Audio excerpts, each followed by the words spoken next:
This is a lionfish, and it really looks cool. You may feel like playing with it, but these fish are venomous, and these fins have venom glands. They sting predators to get away from them, as a defense mechanism. Lionfish are mostly found in the Indo-Pacific region. It means the Indian Ocean and the Pacific Ocean, if you're not sure what it means. But they were also sold as aquarium fish in America.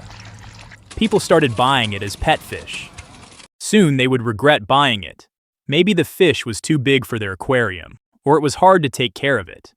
So they would dump them on the nearby beach, Florida in this case, and the fish would start its new life in the Atlantic Ocean. The first fish was sighted around 1885 and few others in 1890.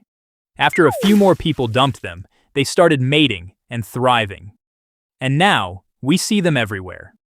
I'm from Florida, and I know what it actually looks like. Lionfish breed like crazy. A female lionfish lays around 2 million eggs per year, with less than 0.001% survival rate for eggs. But since the water was a foreign territory, most native fish would ignore the eggs. The big predators like sharks and eels would avoid adult lionfish too. They were foreign objects, and animals usually don't eat unknown things. With almost no predators, that survival rate was insanely high. You may laugh at this number, but with this rate, 2 lionfish can multiply to 100 million plus within 8 years. So, the population of lionfish started compounding.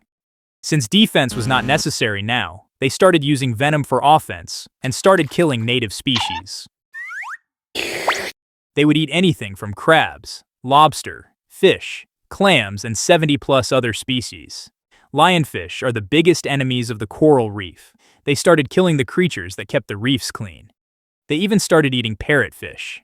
And you know how hard they work to keep the algae away from the reefs. The whole ecosystem started to crumble, and some immediate action was needed.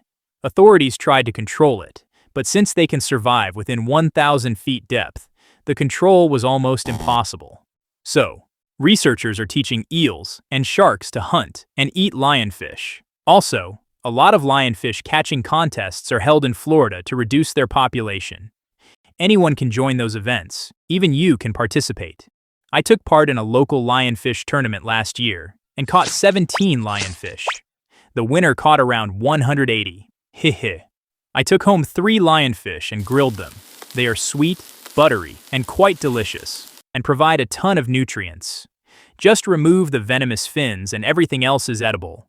If you can't beat them, just eat them, I guess. It was early 1920s, and sugarcane was a vital economic source at that time. But cane beetle larvae, known as white grub, started eating sugarcane roots, and the sugarcane industry started falling apart. It needed an immediate solution. And what did they come up with? The toads. Yup, the toads that would save the sugarcane from those white grubs. And that's how it got its name, the cane toad.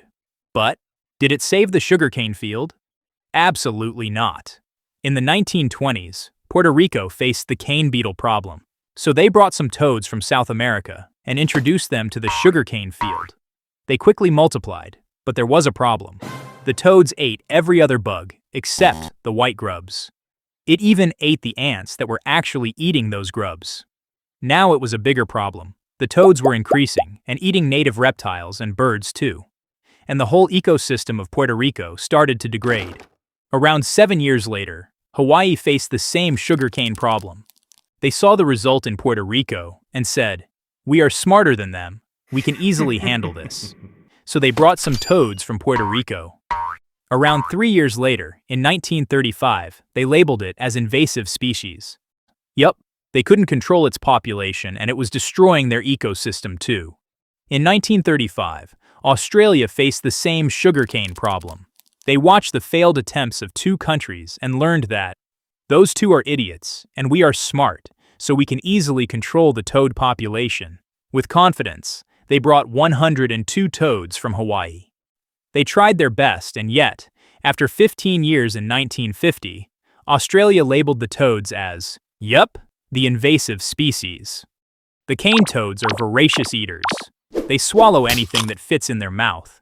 They eat insects, rodents, lizards, birds, eggs, snakes, fish, other toads and frogs. But that was not the reason why they multiplied so fast. The main reason was, they were easy food for other animals to eat. Yup, these toads are poisonous and have poison glands in the backside of their head, and the whole body is a poison sac itself. They breed and lay eggs in water.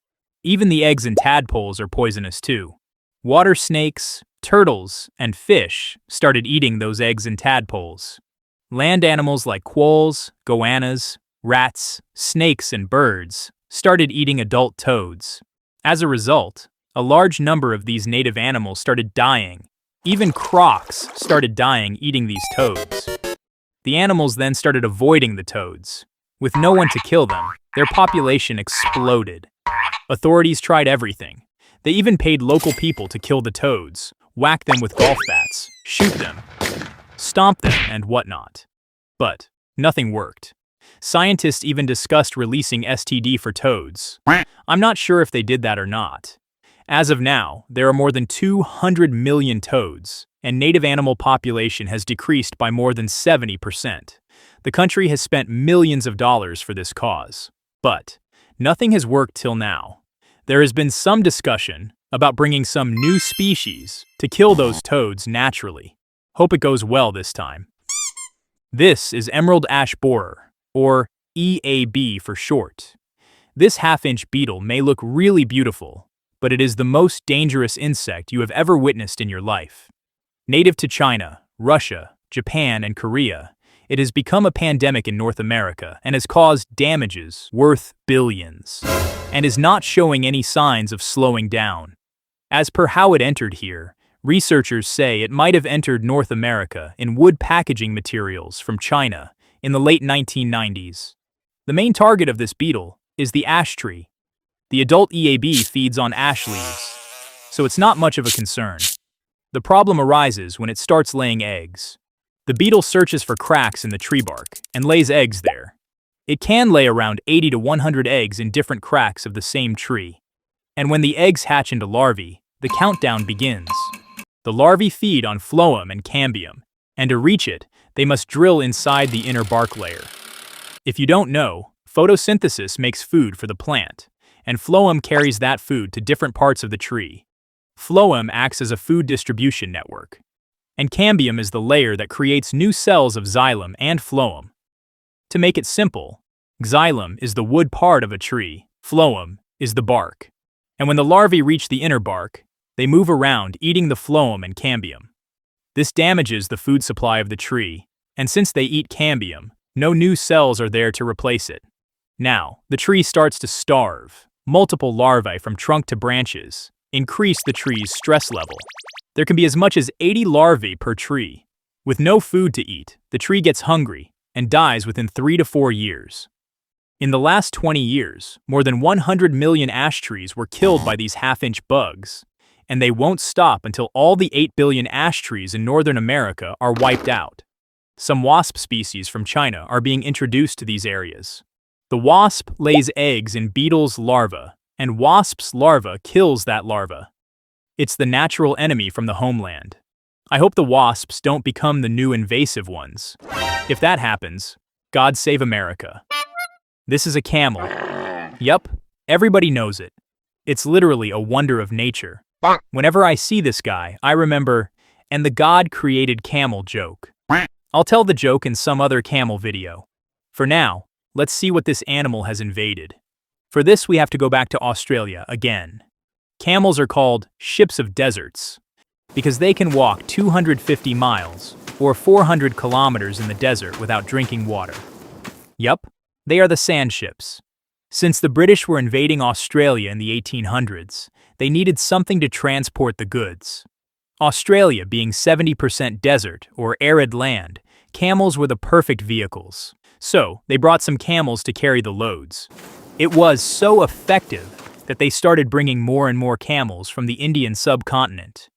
But, by 1900, the motorized engine started to hit the road. The Britishers imported some motor trucks as well as some engineers to Australia. They started making roads and vehicles. By 1907, they completely stopped importing the camels.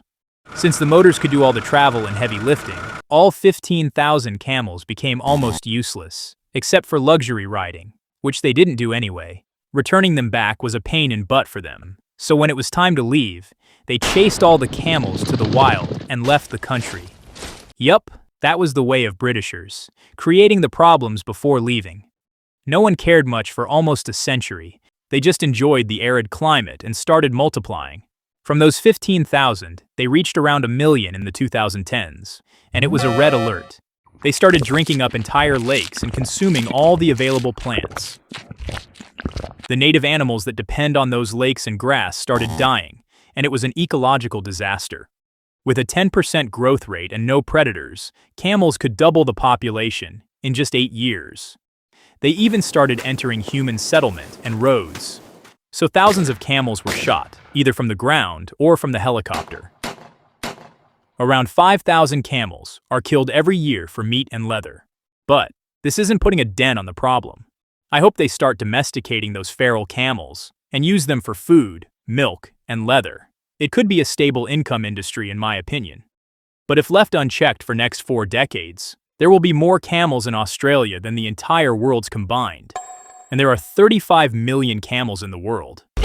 Talking about the population, there are over 8 billion people, and I have only 15,000 subscribers.